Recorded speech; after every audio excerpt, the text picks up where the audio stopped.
Hi, today I have some phrasal verbs and some idioms that could be of interest to you. Let's crack on with the first one. Actually, crack on is the first phrasal verb that I want to talk about today. Crack on with something. What does it mean? Well, it means to start with something, start or continue with something. For example, let's crack on with the tutorial. Let's crack on with the project. The next item that I have, well, hello everyone, I'm the newbie. You are the newbie. When you are new at work, you have no experience whatsoever in that company, so you are the newbie. Next one. For example, imagine that you say, I haven't had time to soak everything in yet. I haven't had time to soak everything in yet. It's a lot of information. Obviously, you need some time to soak all the information in. It's gonna take you time to learn the ropes. There you go. That's another idiomatic expression, to learn the ropes. So it means that you are new to something and you need to learn your way. You need to understand how things work. Another very interesting idiomatic expression is to run yourself into the ground. So when you run yourself into the ground, it means that you exhaust yourself, you wear yourself out, you work too many hours. Imagine 60, 70 hours in a week, you run yourself into the ground. When do you use this?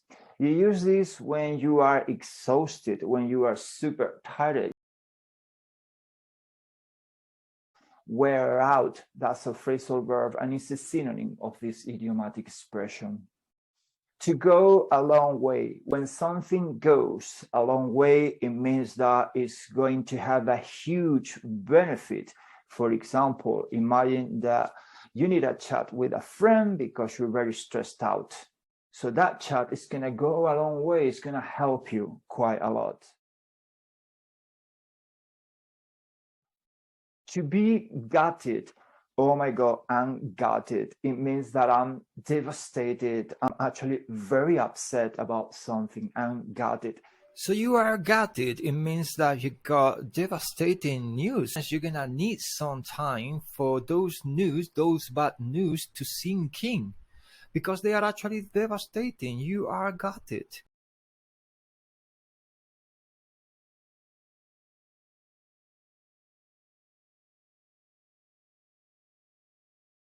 I feel you, mate. This is a little bit informal. I feel you. So a friend of yours is talking to you, or a colleague at the office is just telling you something that you completely understand. So you say, oh yes, man, I feel you. I totally feel you. I know exactly what you are talking about. So I feel you. I understand you.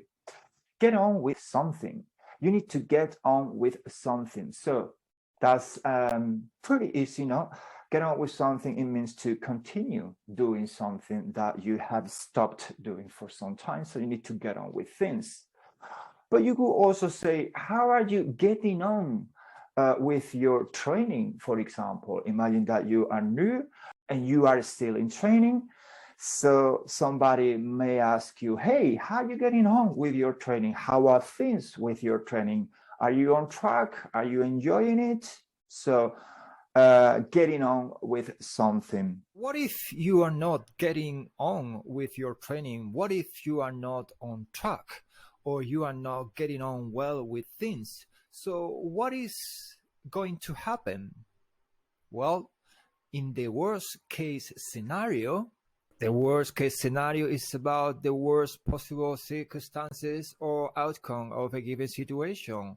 Imagine that you are not getting on well with your training. You are not soaking in all the information. You are not progressing. So what is the worst case scenario? What is the worst thing that can happen? One of the potential outcomes of you not getting on well with the training or with the program is your boss telling you that you better get with the program, otherwise I'm gonna have to let you go.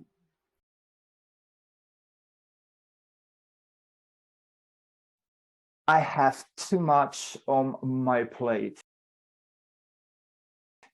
this is very useful and pretty much happening to everyone every day. You know, we usually tend to have too much to do. We have a lot on our plate. This means that you have a lot. So again, hey, mate, how are you doing? Well, not so good, man. Not so good. I have too much on my plate at the moment. I got problems at home. I got a lot of work to do. Too much on my plate. I'm not quite sure I'm going to be able to sort everything out. Sort out. Sort out is to fix. Okay. So that is all for today, folks. I hope you enjoyed these phrasal verbs and these idioms. And don't forget to subscribe to the channel and hit that notification bell so you get notified when I release new videos.